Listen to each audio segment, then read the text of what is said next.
Folks, today I am joined by Joel Kinnaman, an actor you know from projects such as The Killing, For All Mankind, The Suicide Squad, and his new film Silent Night, which hits theaters on December 1st. Congrats on the film, man.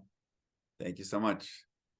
Starring in a John Woo film is obviously very physically taxing, right? You're kicking ass, you're getting your ass kicked. But what I found myself most drawn to is how demanding of a performance it is in terms of how you have to act, because one of your main tools, your voice, has been stripped from you.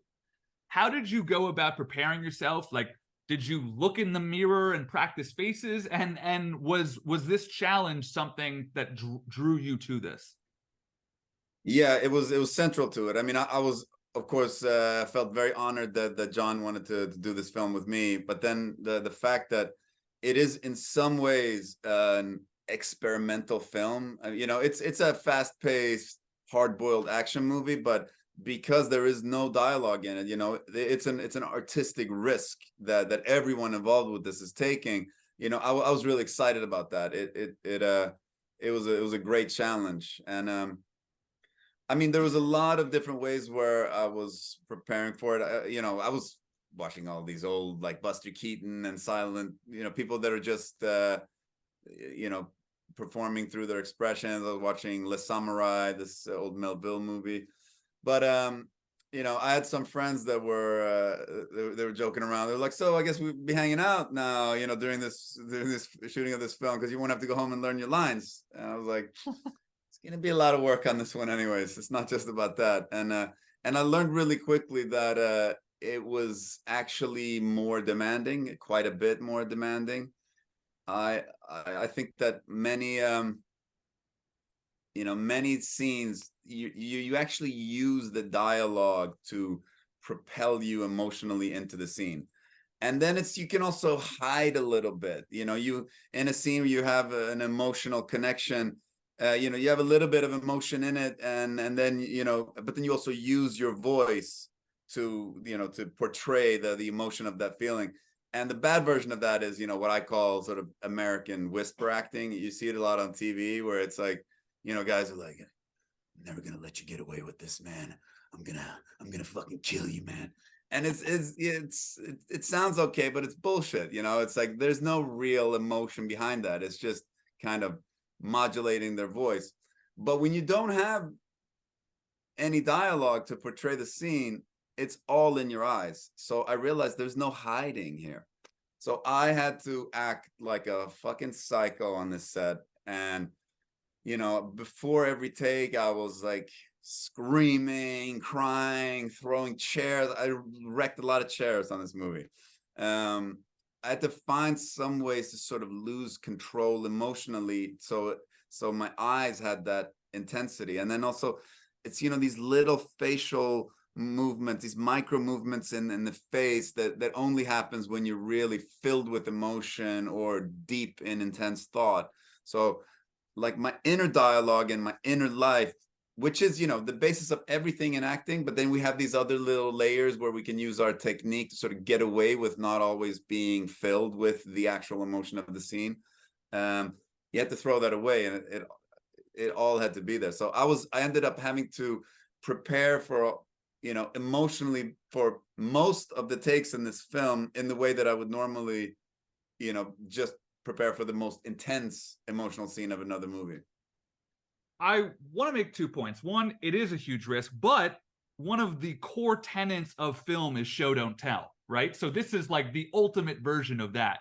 Second, Yeah, I want to say that scene of you staring at yourself in the mirror, screaming but no voice coming out, is one of the most stark expressions of pain I've ever seen in a film, man. So that was A+ stuff. What I liked about this film was that, unlike most revenge films, your character does not have a set of skills that makes you a nightmare. You had to learn those skills in the film. So I'm curious, and I know that you had to go through tons of training before you even started shooting. Did having to learn these skills alongside your character further help you understand his commitment and mindset? Yeah, I think so. But it's also because I've been doing action movies for a few years, and it's something I enjoy, and then also over the course of years, I picked up some of the things that we learned for a film. I actually realized that, oh, I fucking love this. Like jiu-jitsu has become one of my passions in life, and also some Muay Thai and shooting guns, and so these are things that I've been working on for years, and so you build up a decent amount of skills. So what I realized was that I am actually a little more technically proficient in these areas than what Godluck would be. And so the idea behind how we were going to make the action in this movie really exciting was, it's not going to be flashy. That it's the opposite of that. We're going to make it really gritty, dirty, ugly, and messy. And frenetic, and try to capture the feeling that actually happens in a fight. If anyone has been in a fight, they know that, like, how time warps, and the communication between two people during 3 seconds can actually, it feels like 15 minutes. It's like if you're ever been in a car crash, it's the same thing. This perception of time just changes, and I thought it was really fascinating to try to capture that. So what we did was, there was like 2 lanes where we tried to figure this out, and we tried to, like, tell this. One of the parts was having me do all the ugly the ugly action, like falling in stairs, taking wrecks, like getting thrown on the ground, and also designing the action, the fights, so I could do it all. And then the other aspect of it was to the fuck was I talking? What was that? Training for the film. Yeah, I forgot. Well, the second one. Well, welcome to my world, man. This is like I'm sure you've been interview doing number tons. 55. Exactly. So I'm gonna try to keep it fun for you then. You had brought up what an honor it was to hear that John Woo wanted to work with you on this film, but I'm curious, like, what your reaction was. Like, it's a John Woo film, but it's something that you've never done before, something that most people have not done. So walk me through, like, the realization of that yes, you're going to be working in a John Woo film, but it is a very unique and specific type. No, I mean, that was an epic part of this movie, to, like, get to dive into that kind of a challenge with an OG master of the action genre like John. It was pretty epic. What's one piece of filmmaking knowledge that you hope to keep from your time with John Woo as you go forth in your career? I mean, it's the levels of the game when it comes to visual storytelling. I mean, it's like because the scenes, mainly the dramatic scenes where where we're telling the story of the family tragedy, because we don't have any dialogue. We don't have to film the person that's talking. We don't have to cut to the person that's listening. John could just tell the story of that scene by designing one beautiful shot. And to see him in action, and see, like, how you tell a story visually with the camera, how you move it, where you place it, where you zoom in, that was really fascinating. I'm trying to go back to what we were talking about before. It was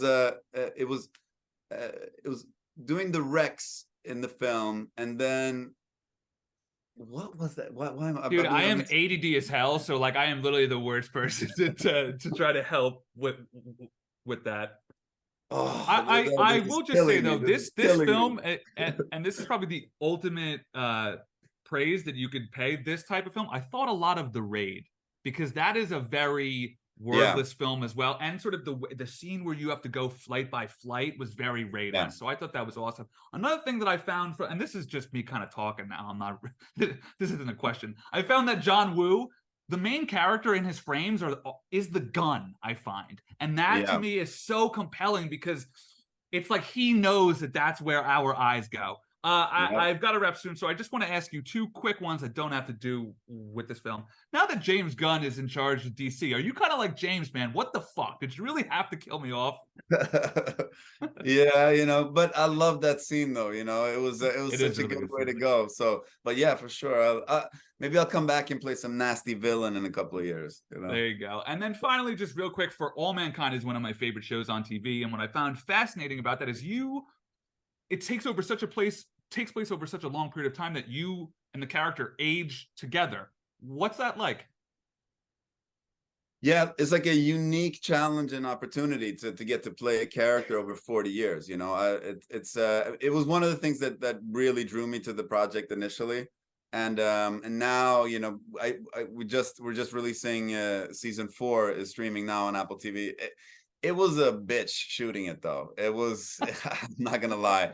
It was a The bitch because makeup it's like chair? 5.5 hours every morning in the makeup chair. I had like 12:30 a.m. get-ups and you know, several times a week, and then spending, you know, 13 14 hours with a silicone mask and people always like picking in your face. It's pretty rough, but it's also very it's a great acting challenge to get to play 30 years older, you know. And usually those kind of scenes are what you see in the epilogue of a movie, you know. It's a couple of days work, but to get to play 72 for a whole season as a lead of the show, it's a big challenge and really fun. It's, you know, playing old is one of those fun acting things. It's one of the hardest things you can do as an actor, so it's cool. Joel, congrats on the film. Silent Night hits theaters on December 1st. I think it is an awesome addition to this sort of man on revenge genre. And I want to congratulate you on the film and the year. For All Mankind, this film, and then I just got done watching Sympathy for the Devil, which I thought was sick, Yeah. man. So you're having a hell of a run this year. Congrats. Well, thank you so much. I really appreciate it, man. Cheers, brother. All right, Thank take you care. to